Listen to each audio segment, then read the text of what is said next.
looks like you're going to have to look at me more than once today. You saw me during Allison's presentation, and now you're going to have to put up with me again. So sorry about that. I'm just guessing now, but I'm guessing that most everybody here has an iPhone, right? Thought so. If you're like most people, you probably shoot a lot of pictures with your iPhone. But you probably don't shoot a lot of video. You might shoot the odd video clip and you post it up to YouTube or Facebook, and that's about it. But in terms of shooting a lot of video and editing together little programs, if you're like most people, you probably don't do a lot of that. So I would want to today encourage you to try to do more, and some of the information I'm going to give you hopefully will help you do that. So when you shoot a photo, what you're really doing is you're snapping an instant of time. When you shoot a video clip, say 15, 20 seconds, you're capturing a few moments. When you shoot more video and you edit it together into a short program, 2, 3, 4 minutes, what you're really doing is you're recreating a story. You're recreating an experience you had. And video is a very rich medium. And what you have with you in the iPhone is one of the best video cameras there is these days.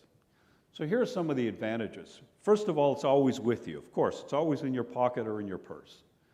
It's light, it's portable, it's easy to carry, it's easy to get at. Optical quality has only improved over the years as new iPhone models have come out. And with the latest SE, the 6S, 6S Plus, and even the iPad Pro 9.7 inch, you can shoot in 4K. Excellent resolution. We're going to talk about 4K a little bit in this talk. You've got slow-mo, you've got time-lapse, it's a great still camera, and it's easy to add accessories to it to make it even better. What else do you want? Well, it's not perfect. It's a fixed focal length, and unlike a normal camcorder, you can't zoom. So that's a drawback. In low light, it isn't the best. Screen, especially in bright sunlight, can be almost impossible to see, and you'll get some examples of that. Battery life, if you're shooting a lot of video by the end of the day, you're running low. And finally, if you've got a small iPhone, you may not take all the footage you're shooting, especially if you're shooting in 4K. Now, I put a red asterisk beside some of those things. And if the rumors are true about the iPhone 7 and future models, some of that is going to be mitigated. But for the time being, there are ways you can get around some of those things.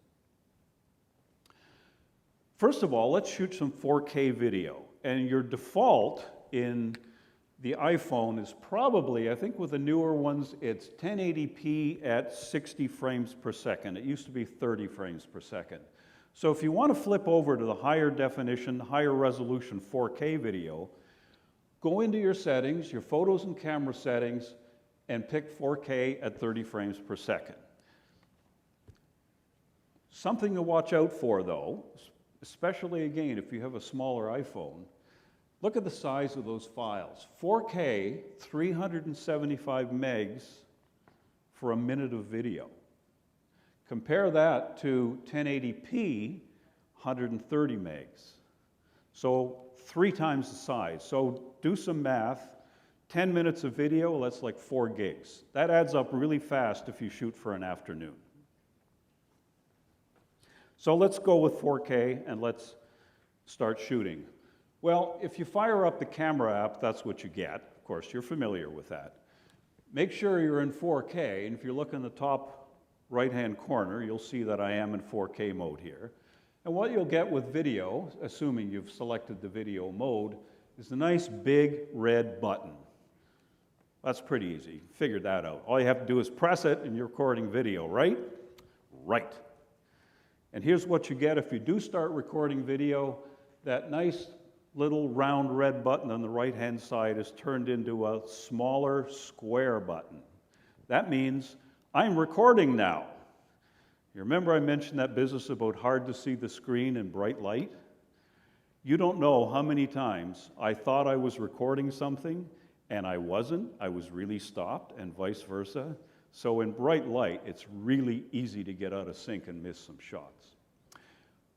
And if you don't shoot a lot of video, you might not see this white button which appears when you're recording.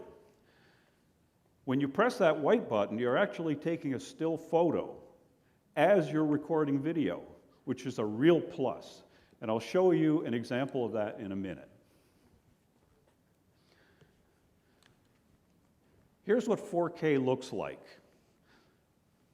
This full image, the top you see, it's 3840 pixels wide by 2160 pixels high.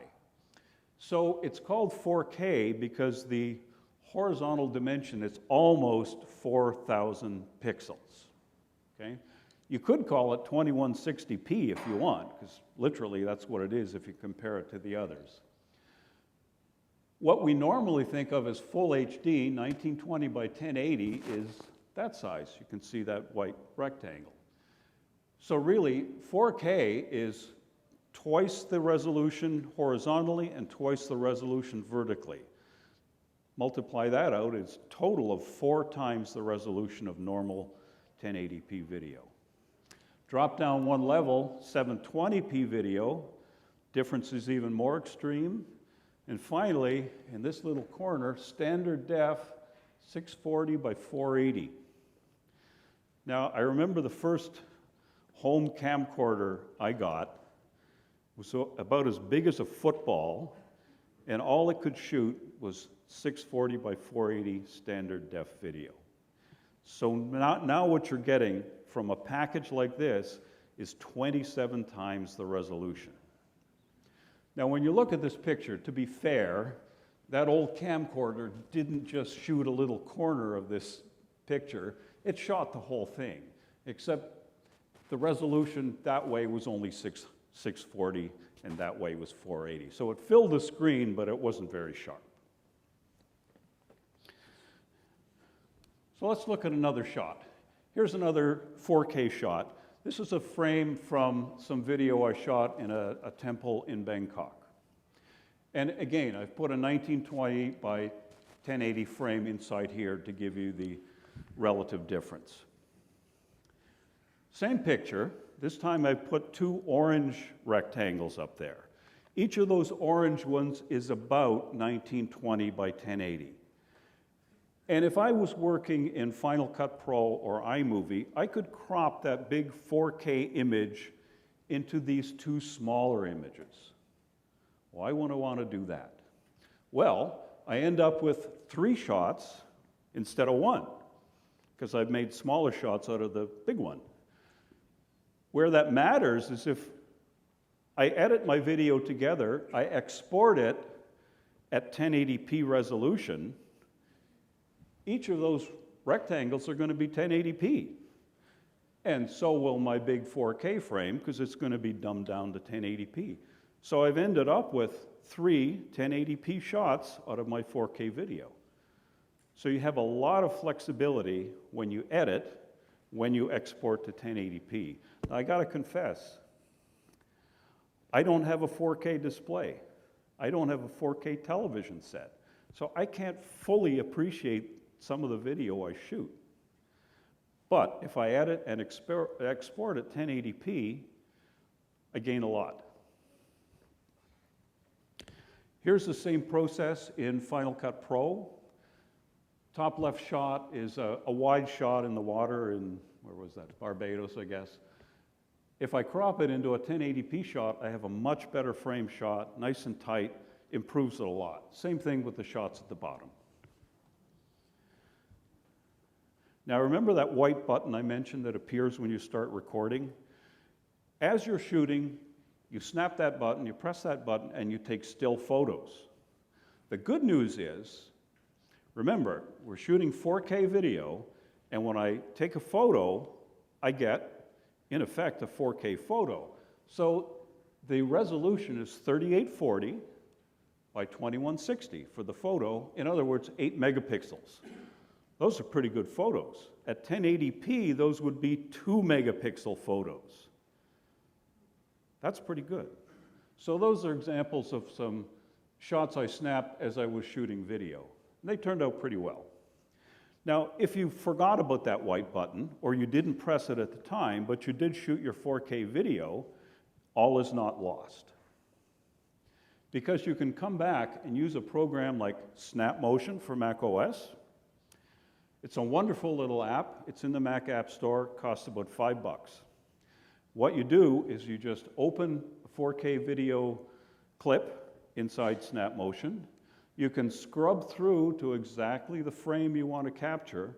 In fact, you could advance or move back frame by frame by frame until you get just the right shot.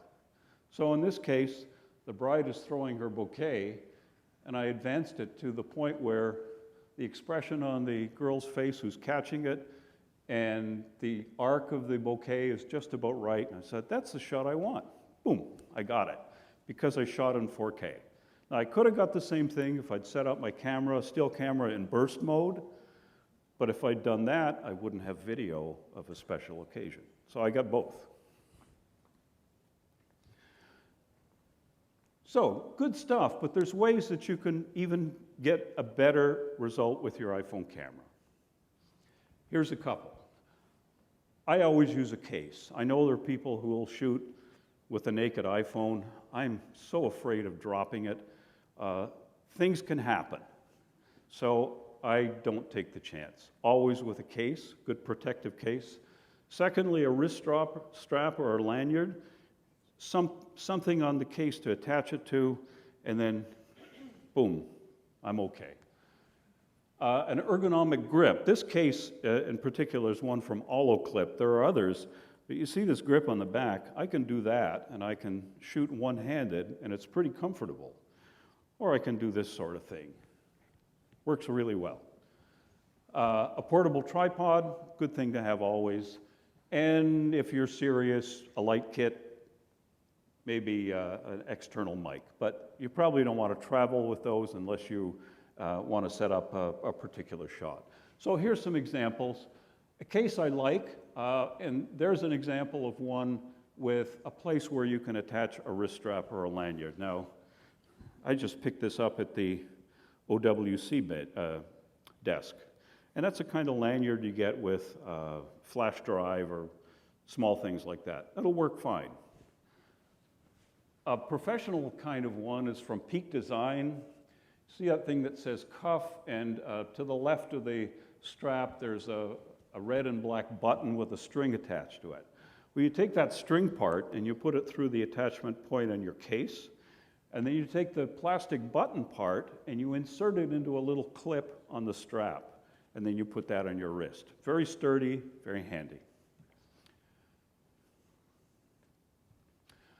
The Shoulder Pod S1, this is a great piece of kit. It's only $35. I introduced this to a friend of mine back home about 3 weeks ago. He's still raving about his Shoulder Pod. He absolutely loves it. Comes in 3 pieces. Piece number 1 is what you slide your iPhone into. Piece number 3 is the actual strap. And piece number 2 screws into the bottom. And you can see how holding piece number 2 and the whole rig gives you a much better grip. If you just want to use piece number 1, it has a tripod mount in the bottom, so you can screw it in your tripod. Now, a word of warning with this one. Airport security, they're always curious what this thing is. 8 out of 10 times, they'll spot it in my bag, and they'll open it up, and they'll pick it up, and they say, what is this? So I'm still trying to figure out ways of dealing with that. I think I'll take it out to start with, put it on my iPhone, show it to them before I go through. But anyway, great piece of stuff. Tripods, you know the Joby Gorilla Pod. Very common, great piece of stuff, very flexible, pun intended. The UltraPod 2, it's kind of interesting because it's got a Velcro strap, so you could attach it to a light post, a branch of a tree, all sorts of funny things. Does a great job. And the square jellyfish system, I really like that rig on top that you actually put your phone into. The jaws open wide, so whether you have a case on your phone or whether it's just a standard phone, it'll take it. And in fact, it'll easily take a 6S Plus in a case. They also make one for the iPad mini. Really good system. And the other added bonus of this thing, you can use it without a tripod and use it as an ergonomic grip. So it does double duty, only costs about 15 bucks. Good thing to have with you. I'll just mention this quickly. These are inexpensive, reasonably efficient microphone and light kit. Now, you can get this whole deck from Mike, so you don't really have to take a lot of notes because you can get the references there. In addition to those are kind of things that I look at as necessities. I always want those things whenever I go out to shoot. But there's other things that are really useful. Shooting buddy. That can be your spouse, it can be a friend. Shooting buddy is just someone you've got with you who's also shooting video, and what you end up with, more footage than you would normally shoot on your own. Also someone else's perspective on things. They'll see things that you won't. So when you come back with all that footage, you have so much more to work with when you edit. Second iPhone. I used to travel with 2 camcorders and a GoPro. You can see in that shot I have a GoPro on my wrist. These days I travel with 2 iPhones and a GoPro. I don't even bring my camcorders anymore because I've got enough capability. And when I trade in, I don't trade in, when I get a new iPhone, I don't get rid of my old one. I keep it. And I really turn it into a dedicated camcorder or dedicated video camera. One of the assets is, late in the day, if I've been shooting and my iPhone battery is low, I just switch to my other device. Or I can give the device to a friend if they don't have an iPhone with them, and we can shoot something from 2 angles, do a multicam. That's a lot of fun. Microfiber cloth, we're going to talk about lens kits in a while. You're inevitably going to get your fingerprints on those lenses, and you really want to have that cloth with you to make sure that you can get them off. Portable charger and the cable, that's one of those rectangular things that you can charge up in USB and then connect it later on to your phone and recharge it on the go. Good thing to have, especially again late in the day. And whenever I travel, I always try to have something on that has big pockets. Scotty vest is a great thing to have. The one I have on in this picture is a vest from the Tilley company, Tilley. It's a Canadian company. Big pockets, very versatile. And finally, an over-the-shoulder bag where you can put an extra lens or your lens cloth or your lens pen or whatever small attachments you have. Really easy to have along. Finally, lens kits. And I'm going to show you examples of lens kits quickly here, but when we go outside to do our deeper dive, I have actual lens kits, about 4 different lens kits, and you can see some of the attachments and get an idea of how they fit onto your phone and what they look like. So I'm going to run through them quickly here. What I look for in a lens kit, again, this one is from Olloclip. Protective case. This is the Olloclip case, very good. Easy on and off, because I don't necessarily leave my lens kits on my phone all the time. This is something I talked with Chuck about on the Mac Voices show. At the end of the day, sometimes you just want to go back to using a normal iPhone. So you want to take your lens kit and your case off quite easily and put on your regular case. So some of them are easier than others to put on and take off. Ergonomics. When you get a new lens kit, I find it takes about maybe 4 or 5 days before you know whether it's comfortable for you, whether it fits your natural workflow. They're all different, and you got to get in the habit of using it before you know how you like it. Finally, the lens choices. Well, you've got a lot: telephoto, wide angle, fisheye, macro, CPL. And the optical quality is another thing to look for in these lenses. I'll show you the ones that I think have the best quality. Vignetting, you don't want those dark corners in your images. Chromatic aberration is that smearing of color around your subjects, along the outlines. And finally, distortion. You get that barrel distortion around the edges of your frame, and sometimes you get soft focus in the edges of the frame. Well, that's obviously things you want to avoid. So here's an example of what you get with some of the lens kits. The normal, top right is your normal video frame that you get with your iPhone. Beside it to the left on the top is a telephoto shot. Now the magnification is 2 times. That's not a big deal when you think that a camcorder is about 20, 25 times zoom.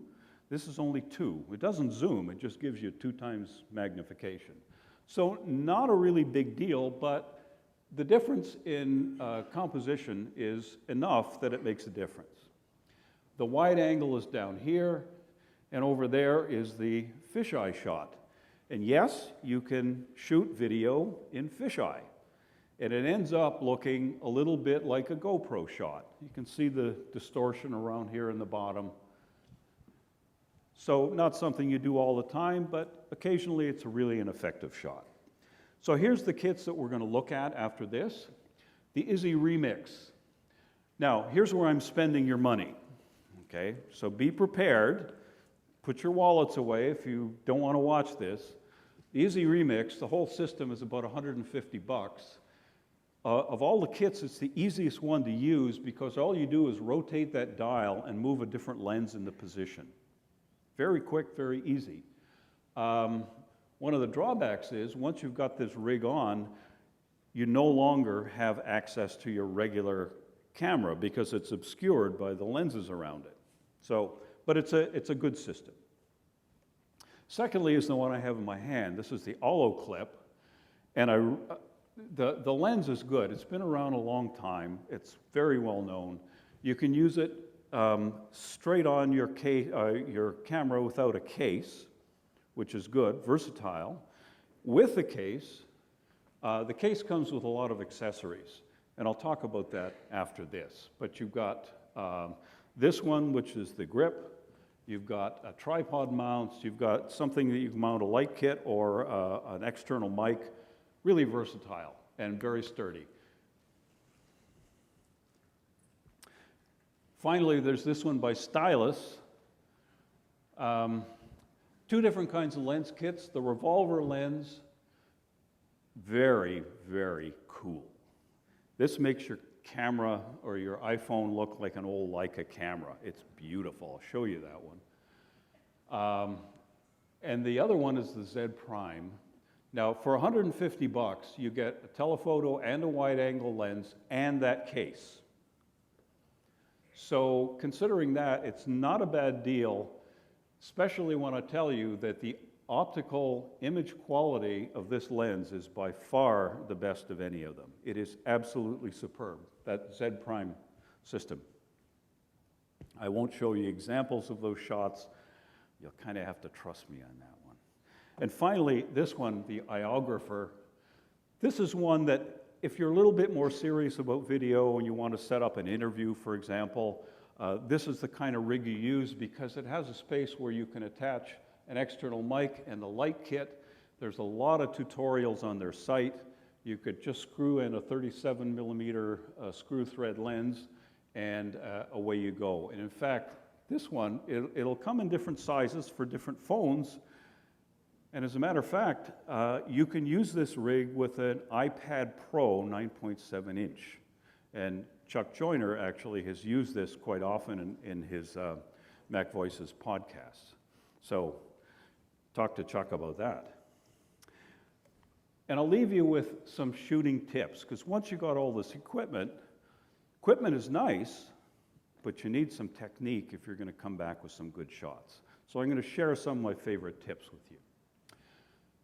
In terms of the settings, if you're a photographer, you probably worry about settings. You set white balance and this and that and the other, and you really fuss with it to get things just the right way. As a videographer, I don't really worry a whole lot about that at all, because I find when I get back and I edit my images in Final Cut Pro, I can change a lot of that. I can change the white balance, I can do this, I can do that. What's important to me is getting the shot in the first place, because when you're shooting video, you can lose your shot so quickly. Things move. You don't want to wait and set things up, because by the time you set it up, it's gone. So do it quickly. Don't worry too much about the settings. I normally just press and hold, and I set my exposure and my focus, and I leave it at that. Shoot the works means shoot a lot of video. Don't just take 1 or 2 or 3 shots and say, hey, that's it, I shot some video, I'm good to go. Because you're not really. You'll come back and you'll start editing, and you'll discover you don't have a lot of the shots you wish you had. And it's easy to press that red button. And if you don't like the video afterwards, throw it away. Not a big deal, but shoot lots. Play the angles. The tendency is someone will say, oh, I'm going to shoot video. Here I go. There's a shot. Oh, there's another shot. There's another shot. Well, don't leave it at chest height, just pointing out that way. Think about different angles. Shoot it from up high. Shoot it from really low. Go over here, shoot that way. Go over here and shoot that way. Go in closer, especially if you're in 4K, you can do those zoom shots. Move back, take a wider shot. Just mix things up. It'll make it so much easier again when you edit. Think sequences. This is really important. When I'm shooting video, I sort of think ahead, and I say to myself, when I get back to the studio and I'm editing, what shot do I want to use after this shot? What would I edit together after this? Or what shot should have come just before the shot I'm taking? So I'm thinking already of editing at the same time that I'm shooting. Anyway, getting to the end, easy on the moves. What that means is, when I started shooting video years ago, I wanted to be really artistic. So I'd go in really tight on something, and then I'd slowly pull back. I'd do a nice pan across, and then a nice tilt up, and then another zoom in. Oh, beautiful shot, gorgeous. When I got back, I looked at it, it was awful. Your pans, my pans at least, are never smooth. There's always some little jerk in there. And likewise, when you're doing this or you're zooming, it isn't smooth. Something happens, someone jostles you. They never work for me. That's because when you see it on television, the pros have equipment that does it, that helps them. But you're doing it all handheld. So I find, for me at least, those things don't really work.